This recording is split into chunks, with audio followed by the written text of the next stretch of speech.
Hi friends, எல்லோரும் எப்படி இருக்கிறீங்க? இன்றைக்கி என்ன பதிவுன்னு பார்த்தீங்கன்னா, நம்ம வீட்டில் சண்டே சமையல் தாங்க. இன்றைக்கி சூப்பரான ரெசிபியெல்லாம் இருக்குங்க. ஈஸியாக குயிக்காக டக்கு டக்குன்னு சமைக்கிற மாதிரியான ரெசிபி தாங்க பெரும்பாலும் நான் செய்வேன். கண்டிப்பாக வீடியோ பாருங்கள், சப்ஸ்கிரைப் பண்ணி லைக் பண்ணிவிட்டு பாருங்கள். இப்போது அதுக்கு தேவையான பொருளை நான் ரெடி பண்ணி வச்சுட்டேன். ஃபஸ்ட்டே அந்த தேங்காய் கூட கொஞ்சம் மிளகு, கொஞ்சம் சின்ன வெங்காயம், ஒரே பிஞ்சு இஞ்சி, கொஞ்சம் பூண்டு, கொஞ்சம் கருவேப்பிலை இதெல்லாம் வச்சு மிக்ஸி ஜாரில் போட்டு ஒரு திருப்பி எடுத்துக்கலாம். அது கூட பார்த்திங்கன்னா ஒரு 2 பச்சை மிளகா சேர்த்திக்கலாம். வீடியோ பார்க்குற ஃப்ரெண்ட்ஸ் எல்லாருமே சப்ஸ்கிரைப் பண்ணுங்கள். இத்தனை நாள் பண்ணினவங்க பார்த்துட்ருக்கிறவங்க எல்லாருக்குமே ரொம்ப நன்றிங்க. சப்ஸ்கிரைப் பண்ணிங்க நிறைய பேர், அவங்களுக்கும் நன்றி. மார்கழி வீடியோவும் வந்துட்டு தான் இருக்கும், பாருங்கள். இப்போ அதில் 2 பச்சை மிளகா சேர்த்திட்டுமா, இதை ஒரு ஜாரில் போட்டு தண்ணி விடாமல் திருப்புங்க. ஏன்னா சின்ன வெங்காயத்தில் தண்ணி இருக்கும், அதனால் தண்ணி விடாதீங்க. அதுக்காக தான் இப்படி திருப்பி ஒரு டைம் திருப்பி எடுத்துட்டு ஜாரில் அதில் திரும்பவும் கொஞ்சம் மஞ்சத்தூளுமோ, கொஞ்சம் உப்பு, கொஞ்சமாக அதுக்கு தேவையான உப்பு போட்டுக்கோங்க. போட்டுட்டு சன்ஃப்ளவர் ஆயில் இருந்தால் ஊற்றிக்கோங்க. 2 ஸ்பூன் அளவுக்கு தான். அப்படி இல்லைன்னா தேங்காய் இருந்தால் தேங்காய் ஊற்றலாம். இதை திரும்பவும் நம்ம மிக்சியில் வச்சு ஒரே ஒரு பல்ஸ் விட்டு எடுத்துக்கோங்க. நல்லா அதெல்லாம் ஒன்று சேர்ந்து வந்துடும். இப்போ மீன் எடுத்து மீனுக்கு ரெடி பண்ணிக்கலாம். இந்த மீன் நானும் இத்தனை நாள் எடுத்தது இல்லைங்க, இப்போ தான் ஃபஸ்ட் டைம் எடுக்கிறேன். இது பார்த்திங்கன்னா வரிநகர சிட்டுக்குருவினெல்லாம் சொன்னார் அந்த கடைக்காரன். நான் இதோட பேர் அப்படியா, நல்லாயிருக்கும் எடுங்கன்னாங்க. சரி நல்லா இருக்குன்னு பார்த்தேன். எனக்கு இந்த கலர் அழகாக இருந்து ரொம்ப பிடிச்சிருந்தது அந்த மீன் மேலே. அதுக்கு கொஞ்சம் மிளகாத்தூள், கொஞ்சம் மஞ்சத்தூள் போட்டு சும்மா அப்படி பெரட்டிக்கோங்க. இல்லைன்னா மீன் இது மத்தியிலையும் பண்ணலாங்க. மத்தி மீனில் பண்ணாலும் ரொம்ப நல்லாயிருக்கும். இப்போ ஒரு வாழை இலை எடுத்து இந்த சைஸில் கட் பண்ணிவிட்டு அந்த தேங்காய் மசாலாவை இப்படி தட்டி மீன் எடுத்து வச்சுக்கலாம். இது சிலர் பூசணி இலையில், அப்படி இல்லைன்னா இந்த தேக்கு இலை இதிலெல்லாம் கூட செய்வாங்க. என்னென்னா நான் இதுக்கு இன்னும் பேர் வைக்கல, என்ன பேர் வைக்கிறதுன்னு தெரியல. அப்படியே அந்த மீனை போட்டு இப்போ சுருட்டி எடுத்துக்கோங்க. இந்த மாதிரி எல்லா மீனும் செஞ்சு சுருட்டி கூட நீங்கள் ஃப்ரிட்ஜில் கூட வச்சு அப்பப்போ எடுத்து நீங்கள் ஃப்ரை பண்ணிக்கலாம். இல்லைன்னா இட்லி பானையில் வச்சு அவிச்சு எடுப்பாங்க, அந்த மாதிரியும் வச்சுக்கலாம். நான் இன்றைக்கி ஃப்ரை பேனில் தான் வச்சேன். ஏன் இன்றைக்கி இந்த மாதிரி செஞ்சேன்னா, அவங்க வீட்டில் ஆயில் ஃப்ரைலாம் பண்ணால் சரியாக சாப்பிட்றதில்ல, வேணாம் அப்படின்ட்டு சொல்லிடுறாங்க.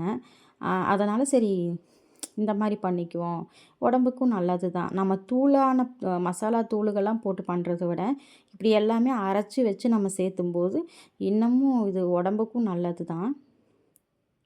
ஒரு டிஃப்ரெண்ட்டாகவும் இருந்தது. நம்ம தினம் வித்தியாசமாக அப்படியெல்லாம் பார்வையால் பசங்களுக்கு செஞ்சு தர மாட்டோம். இப்படி சண்டேஸில், லீவு டைமில், ஃப்ரீயாக இருக்கிற டைமில் தான் செய்வோம். ஏன்னா அவங்களுக்கு நம்ம தான் செஞ்சும் தரணும். ஏன்னா இல்லைன்னா ஹோட்டலெல்லாம் மேக்ஸிமம் சாப்பிடக்கூடாதுங்க. அதுக்காக தான் நான் வீட்டில் இந்த மாதிரி ஏதாவது பண்ணிகிட்டே இருப்பேன். ஏன் நான்வெஜ் சாப்பிடக்கூடாதுன்னா, ஏற்கனவே நான் கேன்டீன் வச்சுருந்தாலும் எனக்கு தெரியும். அதனால தான் நான் மேக்ஸிமம் ஹோட்டலில் சாப்பிட்றதுக்கு யோசிப்பேன். அதுவும் நான்வெஜ் சாப்பிட்றதுக்கு ரொம்ப யோசிப்பேன். இப்போ ஒரு இதில் பெப்பர் சிக்கனுக்கு நான் ரெடி பண்ணுறேன்.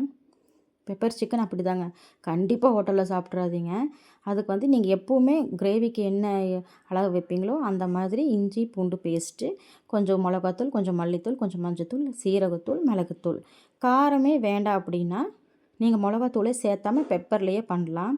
இப்போ தயிர் ஊற்றி அந்த சிக்கனெல்லாம் போட்டு நல்லா பெரட்டிக்கோங்க. இதனால ஒரு 2-3 மணி நேரம் ஊறட்டும். அதுக்குள்ளே நம்ம மற்ற சமையல் வேலையில் செஞ்சுட்டு வந்துடலாம். அதனால் ஃபஸ்ட்டே இதை செஞ்சு நான் ஒரு ஓரமாக வச்சுருவேன். இப்போ ஒரு ஜார் எடுத்து வச்சு நண்டுக்கு ரெடி பண்ணிக்கலாம். நண்டு செய்கிறது ரொம்ப ஈஸிங்க. அதுக்கு கொஞ்சம் மிளகு, கொஞ்சம் மல்லி விதம்பாங்க அது, கொஞ்சம் சீரகம், அதுக்கப்புறம் கொஞ்சம் பூண்டு கொஞ்சம் நிறையாவே வைங்க. நார்மலாக ரசத்துக்கு போடுறத விட அதிகமாகவே. நான் இன்றைக்கி சூப் மாதிரி தான் வைக்கிறேன். சிலர் குழம்பு மாதிரி வைக்கணும் அப்படின்னா இதில் தேங்காய் சேர்த்துனிங்கன்னா முடிஞ்சுது, குழம்பு மாதிரி ஆயிரும். இப்போ கொஞ்சம் சின்ன வெங்காயம், ஒரு 2 தக்காளி, கொஞ்சம் வரமிளகா. எங்கள் பொண்ணுக்கு நண்டு கொஞ்சம் விரும்பி சாப்பிடுவான். சளியெல்லாம் பார்த்திங்கன்னா ரொம்ப இருக்குது இந்த கிளைமேட்டுக்கு.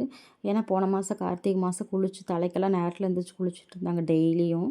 அதனால் கொஞ்சம் சளி பிடிச்சிருக்கு. மெடிசனே கொடுத்துட்டு இருந்தால் குழந்தைங்க ரொம்ப டயர்டாயிருவாங்க. அப்பப்போ நம்ம இந்த மாதிரி மாதத்தில் ஒரு வாட்டி கொடுத்தா கூடயும் கொஞ்சம் ஹெல்த்தியாக இருப்பாங்க. இப்போ கொஞ்சம் மஞ்சத்தூள் சேர்த்திக்கோங்க. மஞ்சத்தூள் கொஞ்சம் சேர்த்தியே போடுங்க. ஏன்னா ரசங்கிறனால பட்டை கிராம்பு போடாதீங்க, அது கொஞ்சம் வேறு மாதிரி ஆயிரும் அப்புறம். இதை ஒரு நல்லா நைஸாக அரைச்சிட்டு கொஞ்சம் எண்ணெய் காஞ்சதும் வெந்தயம், கொஞ்சம் சின்ன வெங்காயம், கொஞ்சம் கருவேப்பிலை இது ஃப்ரை ஆனதும் நம்ம நைஸாக அரைச்சி வச்சுருக்குறோமில்ல அந்த பேஸ்ட்டை ஊற்றிக்கோங்க. நல்லா நைஸாக அரைங்க. ஏன்னா மல்லி விதை இதெல்லாம் கொஞ்சம் சீக்கிரம் அரைப்படாது. நைஸாக அரைச்சோம்னா கொஞ்சம் ஏன்னா இதனால சூப் மாதிரி இருக்கிறனால அடிவண்டாக தேங்கிக்கும் அப்புறம். அதனால் நீங்கள் அப்புறம் குடிக்கிறதுக்கு இதாக வராது. அதனால தான் நல்லா நைஸாக டைம் எடுத்து அரைச்சிக்கோங்க.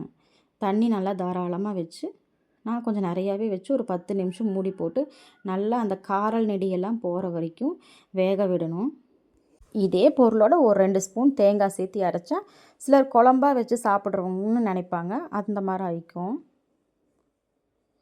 இப்போ தண்ணி நல்லா நிறைய வச்சு சேர்த்திக்கலாம். ஏன் நான் பெப்பர் சிக்கன் சொன்னேன்னா நம்ம வந்து இப்போ 2 மணி நேரம் 3 மணி நேரம் ஊற வச்சா கறி பார்த்திங்கன்னா நல்லா பஞ்சு மாதிரி வரும். நம்ம சிக்கன்னாலே கொஞ்சம் ட்ரையாக சக்கை மாதிரியெல்லாம் இருக்கும்ல அந்த மாதிரி இருக்காது. தயிர் ஊற்றி நம்ம ஊற வைக்கிறனால அதுக்காக தான் அவ்வளோ நேரம் ஊற வைக்கிறது. பாருங்கள் இப்போ நண்டு நல்லா கொதிக்குதா, இப்போ நண்டு போட்டுக்கலாம். நல்லா இந்த மாதிரி ஒரு 10 நிமிஷத்துல அது நல்லா இப்படி கொதிக்கும். உங்களுக்கு அந்த மணமே வந்துடும். அந்த டைமில் நண்டு போட்டதுக்கப்புறமும் கொத்தமல்லி கருவேப்பிலையெல்லாம் போட்டு மூடி போட்டு ஒரு 2 நிமிஷம் விடுங்க. அப்புறம் அடுப்பை ஆஃப் பண்ணிடுங்க. அது போதும், நண்டு அதே அதனால் வெந்துடும். குழந்தைங்களுக்கு ரொம்ப நல்லதுங்க உடம்புக்கு. கண்டிப்பாக மாதத்தில் ஒரு வாட்டிலாம் கொடுக்கலாம். நான் வந்து அது மீதி வச்சுருந்தேன்ல மீன் கொஞ்சம் வாழை இலையில் சுருட்டினது போக அதுக்கு வந்து என்றைக்குமே நம்ம மீனுக்கு ஆயில் ஃப்ரைக்கு எப்படி மசாலா தூள்லாம் போடுவோம் அதே மாதிரி போட்டு அதையும் பெரட்டி வச்சுட்டு இது பசங்களுக்கு நான் பண்ணி கொடுத்துருவேன். அதுக்கப்புறமா பெப்பர் சிக்கனுக்கு தான் பெரிய வெங்காயம், கொஞ்சம் பச்சை மிளகா, அது வந்து எண்ணெய் காஞ்சி கடுகு பொரிஞ்சதும் அதை போட்டுட்டு நல்லா ஃப்ரை பண்ணிக்கோங்க ஆயில்லையே. உங்களுக்கு நல்லா கிரேவி மாதிரி வேணும்னா தயிரும் பெரிய வெங்காயமும் நல்லா நிறையா போட்டுக்கோங்க. கொஞ்சம் பெப்பர் கிரேவி மாதிரி கிடைக்கும். நான் ட்ரை கிரேவியாக தான் பண்ணுறேன். இது நல்லா ஃப்ரை ஆனதும் நம்ம பெரட்டி வச்சுருக்கிறோம்ல சிக்கன் அதை போட்டு தண்ணி சேர்த்தாமல் மூடி போட்டு மீடியம் ஃப்ளேமில் ஒரு 5 நிமிஷம் விடுங்க. அப்புறம் ஓப்பன் பண்ணிங்கன்னா இப்படி தண்ணி நல்லா பிரிஞ்சிருக்கும். ஏன்னா சிக்கன்லேயும் தயிரெல்லாம் நம்ம ஊற்றிருக்கனால தண்ணி விடும். அந்த தண்ணியே போதும். நீங்கள் தண்ணியே இதுக்கப்புறம் சேர்த்தாதீங்க. இது நல்லா கொஞ்சம் வெயிட்டான பாத்திரத்தில் செஞ்சால் இன்னும் நல்லாயிருக்கும். நான் அந்த நண்டு செஞ்ச பாத்திரத்தில் செஞ்சுருப்பேன். அதில் நண்டு செஞ்சாலும் நான் இன்றைக்கி இதில் செஞ்சுட்டேன்.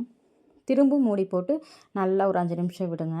அதுக்கப்புறம் ஓப்பன் பண்ணிங்கன்னா நல்லா எண்ணெய் பிரிஞ்சு நிற்கும். இப்போ அந்த தண்ணியெல்லாம் சுத்தமாக வற்றி எண்ணெய் அப்படியே எண்ணெய் கொதிக்குது பாருங்கள்.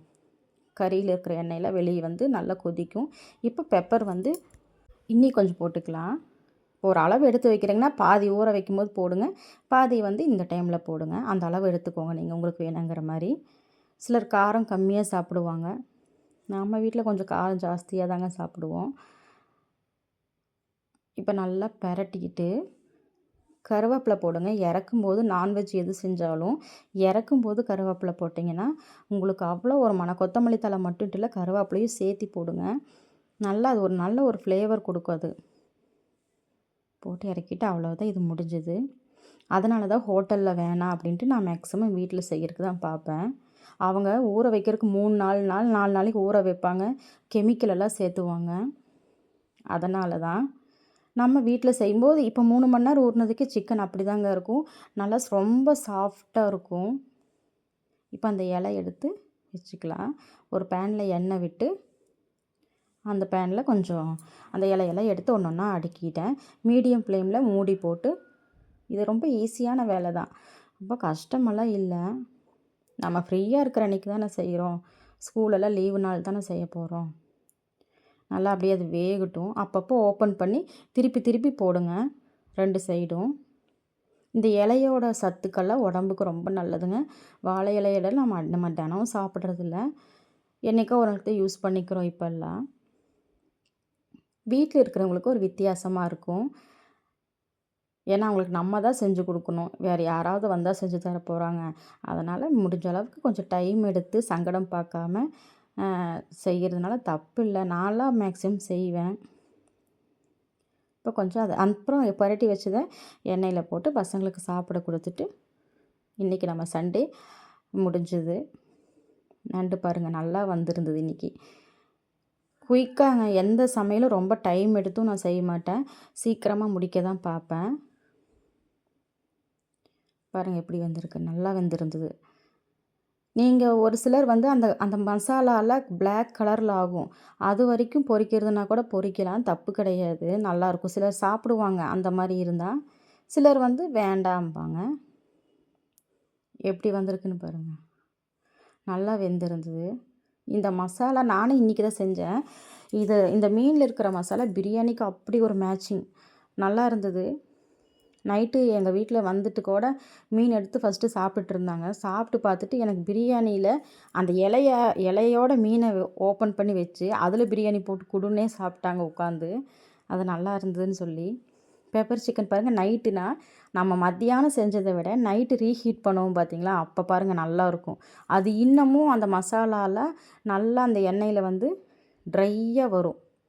அது இன்னமும் நைட்டு தான் மத்தியானம் நம்ம செஞ்சதை விட அது இப்போ தான் நல்லாயிருக்குங்க. அப்புறம் அப்படி தான் அவங்களுக்கு போட்டும் கொடுத்தேன். ஏன்னா அந்த இலையில இருந்த மீனில் இருந்த மசாலா வந்து பிரியாணிக்கு சூப்பராக இருந்ததுன்னு சொல்லிட்டு தான் அவங்க சாப்பிட்டாங்க.